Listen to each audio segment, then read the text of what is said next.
গ্রামের বাজারে সুধাংশুর পকোড়ার ঠেলাগাড়ি ছিল।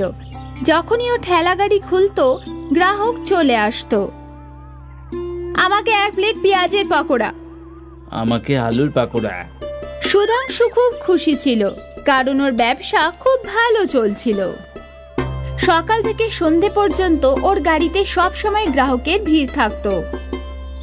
আরে দাদা, 2 প্লেট পেঁয়াজ পকোড়া আর 1 প্লেট আলুর পকোড়া দিয়ে দাও। এই নাও দাদা। আরে দাদা, আমি তোমার থেকে রোজ পকোড়া কিনি, কখনো তো কিছু পকোড়া একটু বেশি দাও। দাদা, আমি পরিমাণে বেশি নিজের বাড়ির লোককেও দিই না। নেওয়ার হলে নাও, আর না হলে এগিয়ে যাও। ঠিক আছে, দিয়ে দাও। সুধাংশুর পরিবারে ওর স্ত্রী সুধা ছিল।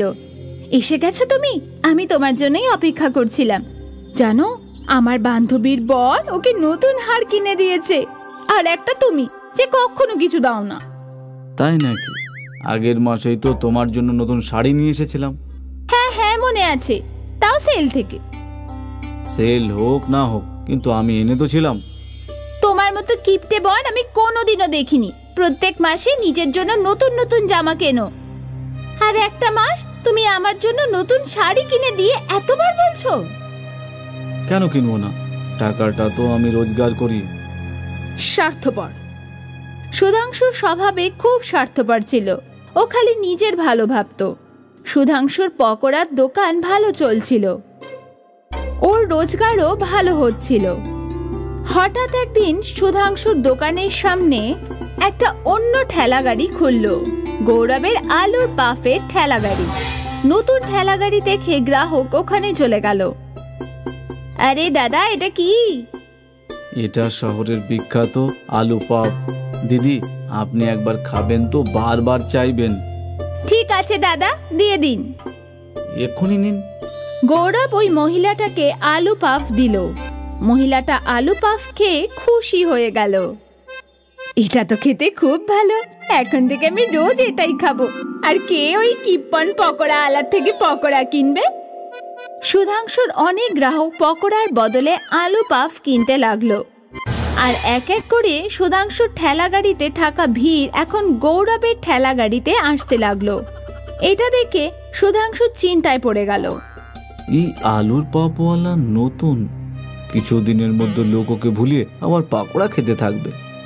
সুধাংশু নিজেকে সান্ত্বনা দিচ্ছিল। দিন যেতে থাকলো, কিন্তু গৌরবের আলুর পাফ সত্যি খুব ভালো ছিল। এই জন্য গ্রাহকরা এখনো ঠেলাগাড়ির সামনে দেখা যেত। এই আলু পাপওয়ালা তো আমার ব্যবসায় বন্ধ করে দিল। জানি না কোথা থেকে এসেছে। এ যদি না থাকতো তাহলে সবকিছু ভালোই যেত। সুধাংশু ভাবতে লাগলো ও কি করে গৌরবকে নিজের রাস্তা থেকে সরাবে। গৌরব খুব খুশি ছিল, এসেই ওর ব্যবসা খুব ভালো চলছিল। হে ভগবান, তোমাকে অসংখ্য ধন্যবাদ, তুমি আমার সমস্যার সমাধান করে দিলে। গৌরব খুব ভালো আর দয়ালু স্বভাবের ছিল। যখনই ও ঠেলাগাড়িতে কোনো গরিব আসতো, ও বিনামূল্যে ওকে আলু পাফ খাওয়াতো। গৌরব সব আচরণ সুধাংশুর ভালোভাবে লক্ষ্য করছিল।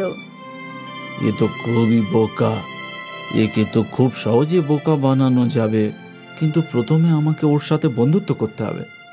আর তারপর এই ভেবে সুধাংশু গৌরবের সাথে কথা বলা শুরু করলো। আরে দাদা, কি খবর? ভালো। আপনি বলুন। শুনলাম যে তোমার আলু পাপ খুবই সুস্বাদু, কখনো আমাকেও খাওয়াও। আরে এক্ষুনি নিন। গৌরব সুধাংশুকে আলু পাফ দিল। সুধাংশু সেটা খেলো। আরে বাহ, এটা তো খুবই সুস্বাদু, একদম নতুন জিনিস। কি মজা এসে গেল। আপনার ভালো লেগেছে? এটাই অনেক। এই আইটেম তো তোমার বড় দোকান খুলে বানানো উচিত।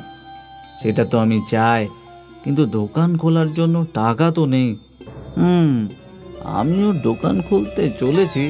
যদি তুমি কিছু না মনে করো তাহলে একসাথে দোকান করি, যাতে দুটো কাউন্টার থাকবে। তুমি আলু পাপ বিক্রি করবে আর আমি নিজের পাকোড়া, মানে পার্টনারশিপ। হ্যাঁ, সেই রকমই। আমি তো বড় বাজারে একটা দোকানও দেখে রেখেছি। বাহ, তাতে তো ভালোই হবে, বড় বাজারে ভালো বিক্রিও হবে। হ্যাঁ, সে তো নিশ্চয়ই। আমি কবে থেকে একজনকে খুঁজছি যে অর্ধেক টাকা দেবে আর আমার পার্টনার হয়ে যাবে। বড় বাজার দোকানের খরচা কত? সেই রকম না, মাত্র 6 লক্ষ। আমার কাছে 3 লক্ষ আছে, আর 3 লক্ষের দরকার। ঠিক আছে, আমি দেব, আপনাকে কাল বলবো। ঠিক আছে দাদা। সুধাংশু গৌরবকে নিজের জালে ফাঁসালো। গৌরব বাড়ি গেল আর ওখানে এইসব ওর স্ত্রী লতাকে বলল। এই তো খুব ভালো খবর। আমার কাছে 1.5 লক্ষ আছে, বাড়ির 1.5 লক্ষ কোথায় পাবো? তুমি ওই নিয়ে চিন্তা করো না, আমার এই গয়না কবে কাজে আসবে? তুমি ওইগুলোকে বন্ধক দিয়ে দাও, আর তোমার কাছে যখন টাকা আসবে তখন ছাড়িয়ে নিও। ঠিক আছে, এটাই ঠিক হবে। গৌরব লতার সব গয়না বন্ধক দিয়ে দিল, আর ব্যাংক থেকে নিজের জমানো টাকাও তুলে নিল। দাদা, টাকা জোগাড় হয়ে গেছে। আরে বাহ, তাহলে চলো কাল আমরা দুজনে মিলে একটা দোকান কিনবো। ঠিক আছে দাদা।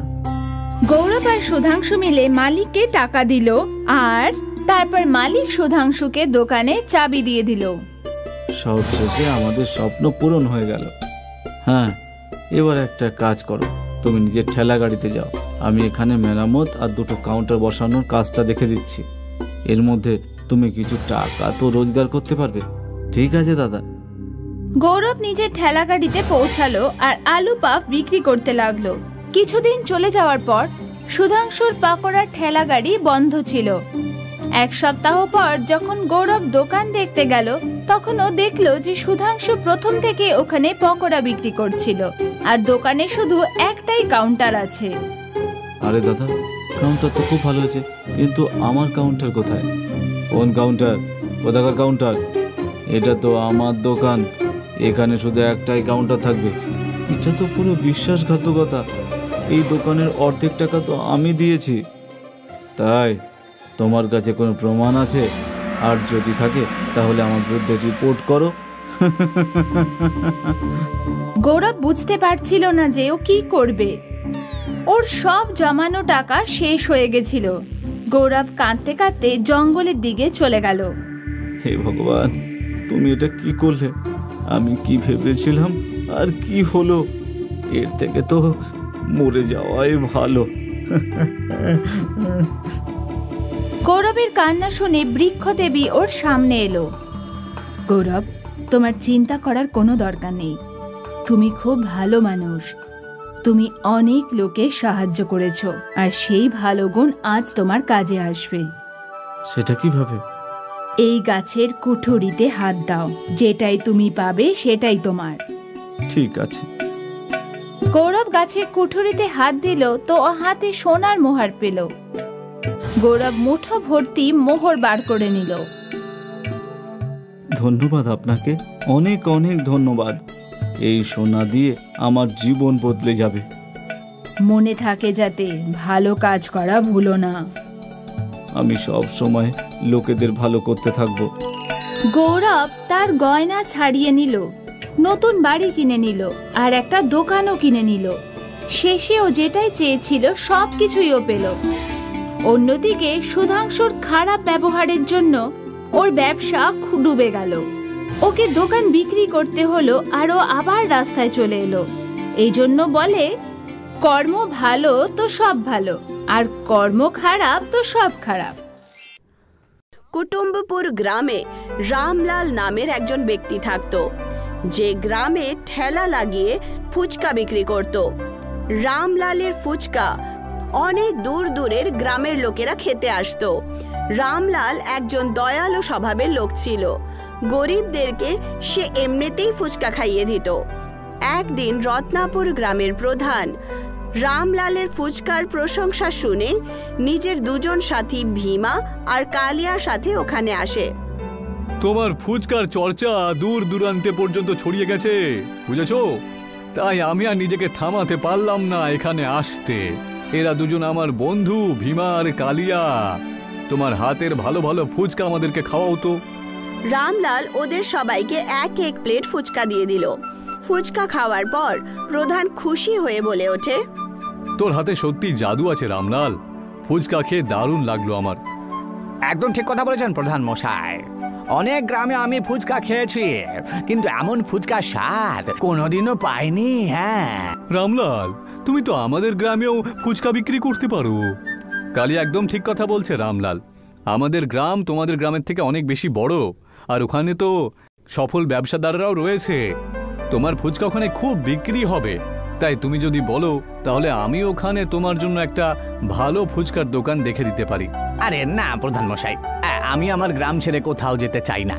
আমার গ্রামে হয়তো আপনার গ্রামের মতন বড় বড় লোকজন থাকে না ঠিকই, কিন্তু আমার গ্রামেই আমি শান্তি পাই, বুঝেছেন তো? আরে আপনি হয়তো জানেন না প্রধান মশাই, আসলে এই রামলাল একেবারে একটা বোকা লোক। হ্যাঁ, একেবারে মূর্খ যাকে বলে। আরে বেশিরভাগ ফুচকাই তো ও নিজের গ্রামের লোককে ফ্রিতেই খাইয়ে দেয়। হ্যাঁ। ভীমার কথা শুনে প্রধান হাসতে হাসতে বললেন, সেটা তো ওর জামা প্যান্ট আর এই ঠেলা গাড়ির অবস্থা দেখেই বোঝা যাচ্ছে। এখনো সময় আছে রামলাল, এমন সুযোগ কিন্তু বারবার পাবে না তুমি। জীবনে পয়সা রোজগার করাটা খুবই দরকারি, বুঝলে? প্রধান রামলালকে অনেক অনেক রকমের লোভ দিতে লাগলো, কিন্তু রামলাল তার কথা মানতে অস্বীকার করলো।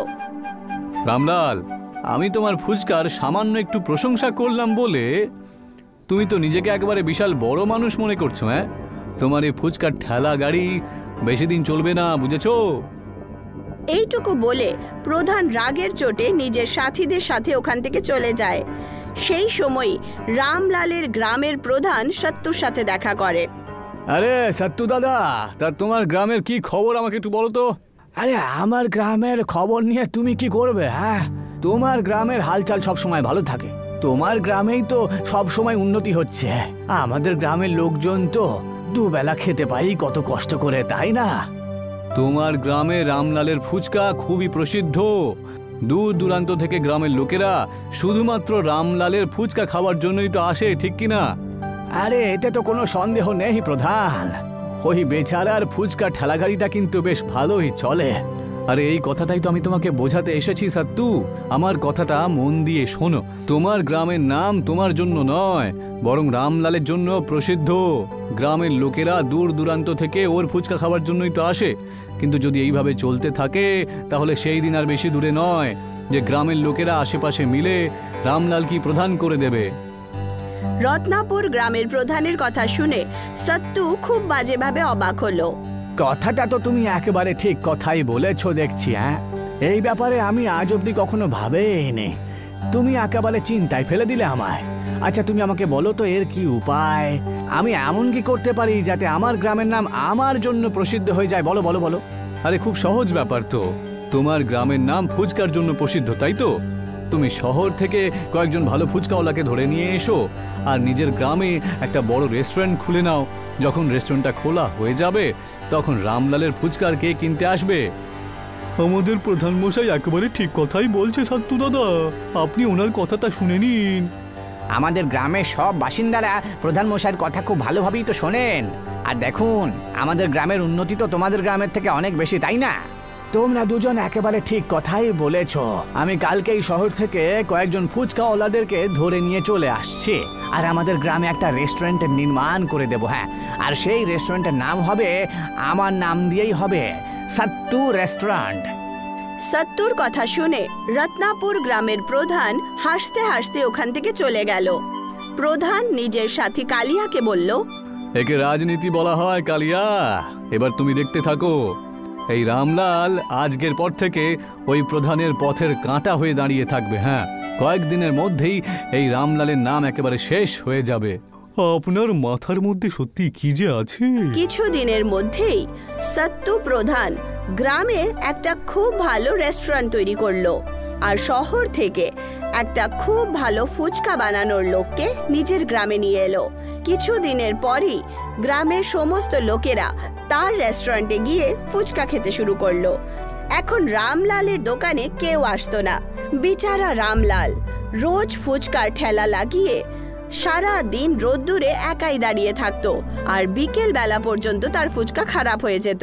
কিছুদিন পর নির্মলা রামলালকে বলল, তোমাকে নিজের ঠেলা অন্য কোনো গ্রামে লাগানো উচিত।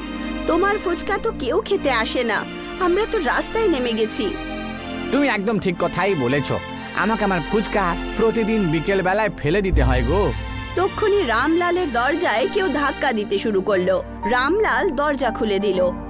সে দেখতে পেল বাইরে একজন বুড়ো ব্যক্তি দাঁড়িয়ে আছে। আমাকে কিছু খেতে দাও না গো, 3 দিন হয়ে গেল না খেয়ে রয়েছি। 2 দিন হয়ে গেল আমার বাড়িতে রান্না হয়নি গো। আমার দিনের পর দিন লোকসান তো হয়েই চলেছে। আমার কাছে কয়েকটা ফুচকা অবশ্য রয়েছে, যেটা এখনো পর্যন্ত ভালো আছে। তাহলে তাই দাও না, আমাকে সেটাই খাওয়াও। রামলাল ফুচকা সেই বুড়ো ব্যক্তিকে দিয়ে দিল। দেখতে দেখতেই সেই বুড়ো ব্যক্তি রামলালের সমস্ত ফুচকা খেয়ে নিল, আর সে একটা ঝোলা রামলালকে দিয়ে দিল। এটা আবার কি গো? এটা হলো বালি, তোমার ভাগ্য পাল্টে দেবে এটা। আরে বালি আবার আমার ভাগ্য কি করে পাল্টাবে গো? এটা হলো জাদুর বালি, তুমি কাল থেকে তন্দুরের মধ্যে ফুচকা তৈরি করবে। কিন্তু সেটা কিভাবে? তোমার কানটা একটু কাছে নিয়ে এসো তো। বুড়ো ব্যক্তি তার কানে কিছু একটা বলে চলে যায়। পরের দিন রামলাল সেই বুড়ো ব্যক্তির বলা অনুযায়ী গ্রামের ঠিক মাঝখানে ঠেলা লাগিয়ে দাঁড়িয়ে পড়ে আর তন্দুর গরম করে ছোট্ট ছোট্ট ফুচকা বানাতে থাকে। ওই ফুচকাগুলোকে গরম করার জন্য যেই মাত্র সে বালু তন্দুরে দিল, দেখতে দেখতেই অনেকগুলো ফুচকা নিজে নিজেই তৈরি হয়ে বাইরে চলে এলো। তার গন্ধ শুঙে সমস্ত গ্রাম রামলালের দোকানে চলে এলো। ফুচকা থেকে তো বেশ ভালোই গন্ধ বেরোচ্ছে রামলাল দাদা, আমাকে তাড়াতাড়ি তোমার ফুচকা খাওয়াও না গো। দেখতে দেখতেই বিকেল পর্যন্ত রামলালের সমস্ত ফুচকা বিক্রি হয়ে যায়। সেই দিনের পর রোজ রোজ এরকমটাই হলো। রামলাল তন্দুরে ফুচকা বানাতো, কিন্তু যেই মাত্র সে ফুচকা গরম করার জন্য জাদুই বালু দিত, পুরো গ্রাম ওখানে একত্রিত হতো। গ্রামে প্রধানের রেস্টুরেন্টে কেউ আসছিল না। ক্লান্ত হয়ে সত্তু রত্নাপুর গ্রামের প্রধানকে ডাকলো। জানি না রামলাল তন্দুরে কিরকম ফুচকা তৈরি করছে বাবা গো, আমার রেস্টুরেন্ট একেবারে তালা লাগাতে হলো। আপনি যেমনটা বলেছিলেন আমি সেই মতো ওর বাড়ির উপরে অনেকদিন ধরেই নজর রাখছি। তো আমি শুধু এইটুকুই জানি যে ওর তন্দুর একটা জাদুই তন্দুর, ওর কাছে জাদুর বালি আছে। তো যেই ওই বালিগুলো তন্দুরের মধ্যে দেয়, পুরো গ্রামে ফুচকার গন্ধ ছড়িয়ে পড়ে। তাহলে যাও ওই বালি আমার কাছে এনে দাও। যেমনটা আপনি বলবেন। পরের দিন রাত্রিবেলা ভীমা আর কালিয়া চুরি চুরি সেই বালুটা চুরি করে নেয়।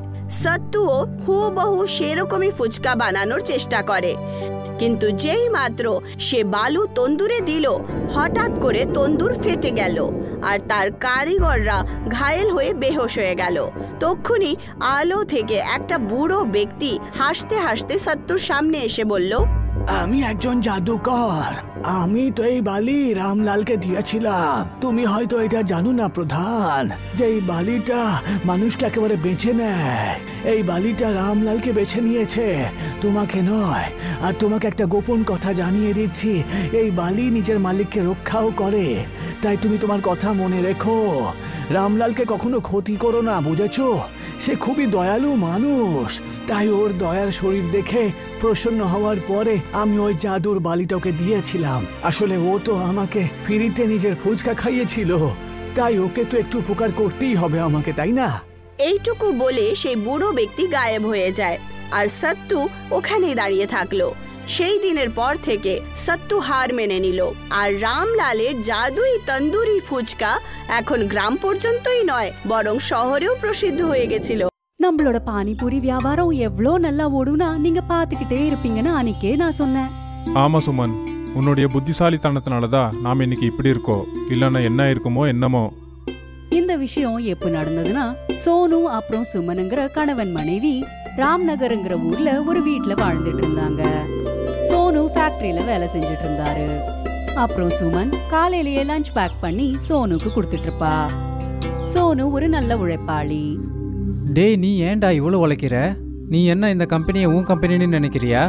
அண்ணி உனக்கு சமைச்சு செஞ்சு கொடுத்து அனுப்பியிருக்காங்க, அந்த சாப்பாடை அப்படியே வச்சிருக்க. போய் முதல்ல சாப்பிடு, எனக்கு ரொம்ப பசிக்குது. சொல்லு, இன்னைக்கு என்ன எடுத்துட்டு வந்திருக்க? எனக்கு பசிக்கிறத விட உனக்கு தான் முதல்ல பசிக்குது போல. அட இப்போதானே இருடா வர. டேய், லஞ்ச் டைம் வந்துட்டா முதல்ல சாப்பிட்டுறணும். எனக்கு ரொம்ப பசிக்குதுடா, எனக்கு அண்ணியோட சமையலை சாப்பிட்டு தான் ஆகணும். சரி சரிடா, கொடுக்குற. கை காலை கழுவிட்டு வர. சோனு அப்புறம் ஆகாஷ் கையை கழுவிக்கிட்டு லஞ்ச் சாப்பிட ஆரம்பிச்சிட்டாங்க. அப்புறம் 2 பேரும் அவங்களோட சாப்பாட்டை ஷேர் பண்ணிட்டு இருப்பாங்க. அப்புறம் 2 பேரும் வேலை செய்ய ஆரம்பிச்சிடுவாங்க. சாயந்தரம் வேலை முடிஞ்சதுமே ஆகாஷ் கிட்ட சோனு இப்படி சொன்னா, அட சோனு, இன்னைக்கு உனக்கு நாள் எப்படி இருந்துச்சு? ஒன்றும் இல்லடா, எப்பயும் போலதா. அப்படி ஸ்பெஷல் ஒன்றும் இல்லை. அட, என்ன ஸ்பெஷல்னு நான் இப்போ சொல்லட்டா? என்னாச்சு? நீ ஏன் இவ்வளோ டென்ஷனாக இருக்க? அது வந்து லஞ்ச் பண்ணதுக்கப்புறம் நான் பாஸோட கேபின் பக்கத்தில் போனேனா, அப்போ அங்கே கேட்ட. அட, என்னடா கேட்ட நீ? பாஸ் ஏதாவது உனக்கு கெடுதல் பண்ண போறாரா? அதான் டென்ஷனாக இருக்கியா? அட, எனக்கும் பாஸுக்கும் அது எப்போவுமே இருக்கும். ஆனால் நான் இன்னைக்கு என்ன கேட்டேன்னா, கம்பெனி நஷ்டத்தில் போய்கிட்டு இருக்காமா, அதனால் ஃபேக்ட்ரியில் இருக்கிற எல்லாரையுமே வேலை விட்டு தூக்குறேன்னு சொல்லிக்கிட்டு இருந்தாங்க. இது நாளைக்கிலிருந்தே நடக்க போகுது பாரு. என்னடா சொல்கிற? அப்படி பண்ணாங்கன்னு நாம் என்ன பண்ணுறது? அப்படியெல்லாம் நடக்கக்கூடாது. இந்த வேலை இல்லைன்னா சாப்பாட்டுக்கெல்லாம் என்ன பண்ணுறது? நமக்கு இந்த வேலை விட்டால் வேற வேலை தெரியாது. இதை விட்டு நாம் என்ன பண்ண போகிறோன்னு தெரியல. ஆமாண்டா, நான் அதை நினச்சி தான் கவலைப்படுறேன். ஆனால் என்ன பண்ணுறது? ஆகாஷ் அப்புறம் சோனு இப்படி கவலைப்பட்டுக்கிட்டே போயிட்டு இருந்தாங்க. சோனு ஆகாஷ் கிட்ட கொஞ்ச நேரம் தன்னோட வீட்ல இருக்க சொல்லி கேட்டான். அப்பதான் அந்த இடத்துக்கு ஆகாஷோட மனைவி பூஜாவும் வந்தா. அட பூஜா, நீ இங்கே என்ன பண்ணுற? நீங்க வரலாம், ஆனா நான் மட்டும் வரக்கூடாதா? சுமன் அண்ணி தான் கூப்பிட்டாங்க. அவங்க பானிபூரி செஞ்சுட்டு இருக்கேன், சாப்பிடவான்னு சொன்னாங்க. நல்லதா போச்சு, நீங்களும் இங்கதான் இருக்கீங்க.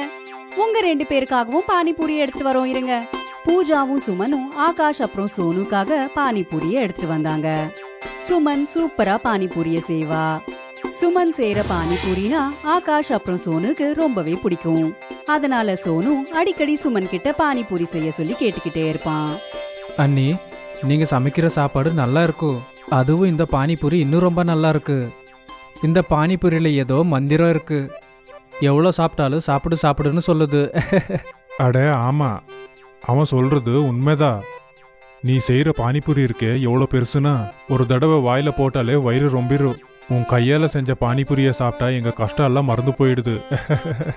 கவலையா? என்ன கவலை? எந்த கவலைய பத்தி பேசிட்டு இருக்கீங்க நீங்க?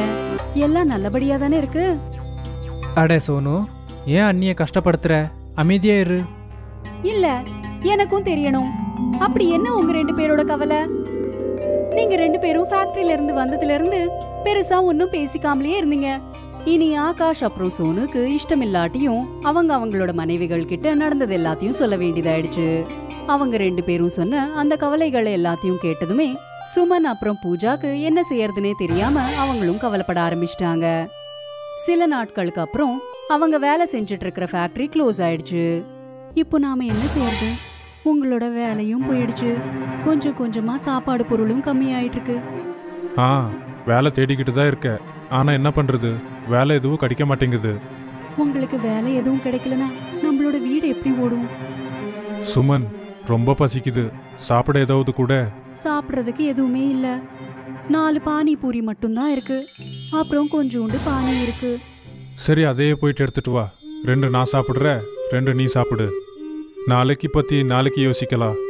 சோனு அப்புறம் சுமன் 2 பேருமே சேர்ந்து பானிபூரிய சாப்பிட்டுக்கிட்டே அடுத்த நாள் பத்தி யோசிச்சுக்கிட்டு இருந்தாங்க.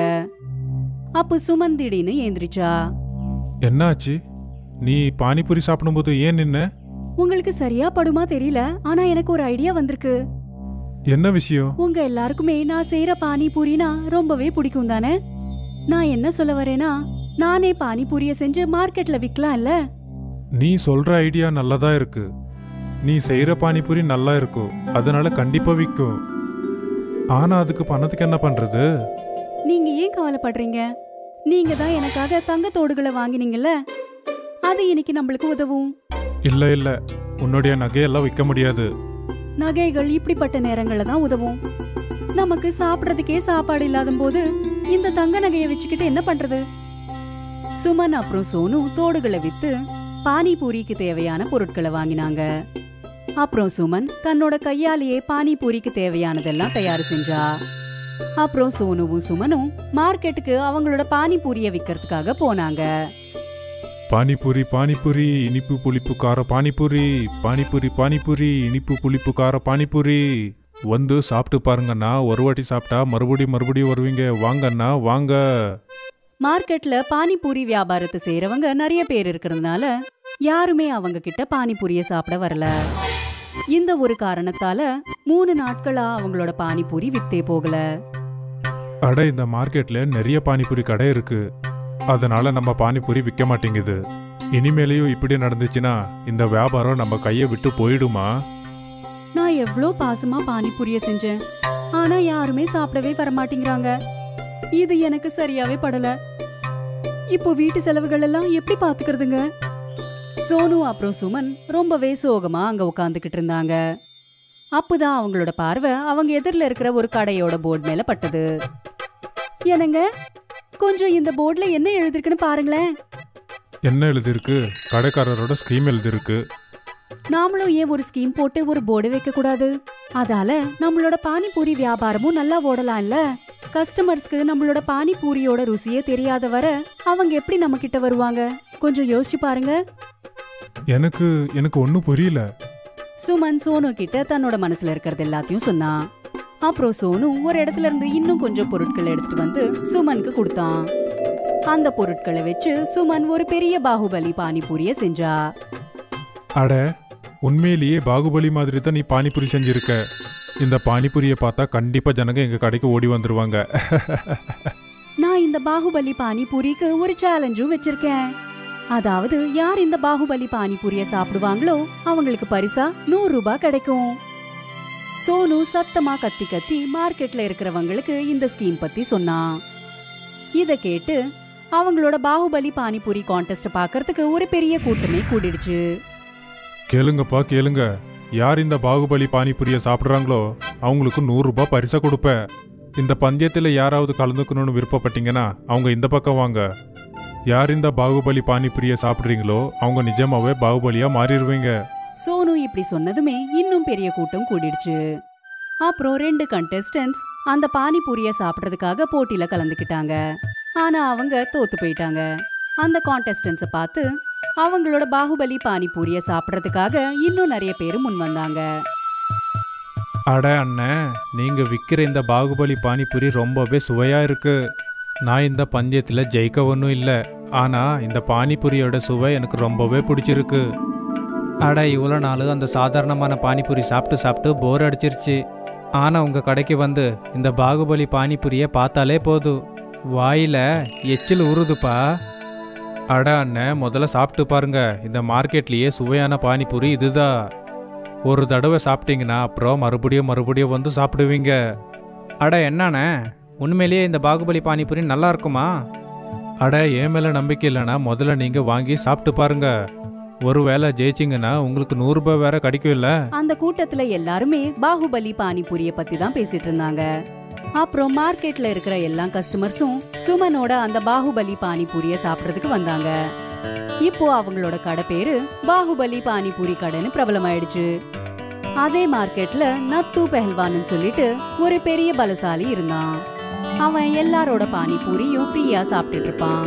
அவன் சுமனோட கடையிலயும் பானிபூரிய சாப்பிட்றதுக்கு வந்தான். அட, இங்க பாரு, புதுசா கடை வச்சிருக்க இல்லையா? முதல்ல 5 பிளேட்டு பானிபூரி செஞ்சு கொடுப்பா. நான் வந்து பானிபூரியை பண்ணி கொடுக்குறேன். ஆனா எங்க பாகுபலி பானிபூரியை சாப்பிட்டு அப்புறமா சொல்லுங்க. ஒருவேளை நீங்க அந்த பாகுபலி பானிபூரியை சாப்பிட்டீங்கன்னா வருஷம் பூரா ஃப்ரீயாவே பானிபூரியை கொடுக்குறோம்.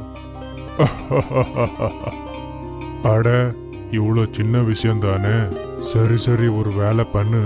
இந்த பந்தயத்துல என்ன ஒண்ணு புதுசா சேர்த்துக்கோ. ஒன்னு இல்ல, நான் 5 பாகுபலி பானிபூரிய சாப்பிடுறேன். எடுத்துட்டு வா 5 பானிபூரி. ஒருவேளை உங்களால் அந்த பானிபூரியை சாப்பிட முடியலன்னா நீங்க ஃப்ரீயா வாங்கி பானிபூரியை சாப்பிட்றது விட்டுறணும். இதுக்கு நான் ஒத்துக்கிறேன். நத்து பெஹல்வானுக்கு முன்னாடி ஒரு பெரிய பிளேட்ல 5 பாகுபலி பானிபூரிய வச்சாங்க. அந்த நத்து பெஹல்வான் பாகுபலி பானிபூரிய சாப்பிட முயற்சி செஞ்சுட்டு இருந்தான். ஆனா பாவம், அவன் அதுல தோல்வி அடைஞ்சிட்டான். அப்புறம் அவன் தான் கொடுத்த வாக்குப்படி அப்பத்துல இருந்து ஃப்ரீயா பானிபூரிய சாப்பிட்றத நிறுத்திட்டான். அப்புறம் மார்க்கெட்ல இருக்கிறவங்க எல்லாருமே சோனுக்கு நன்றிய சொன்னாங்க. அப்புறம் அவனோட முயற்சியை பாராட்டினாங்க.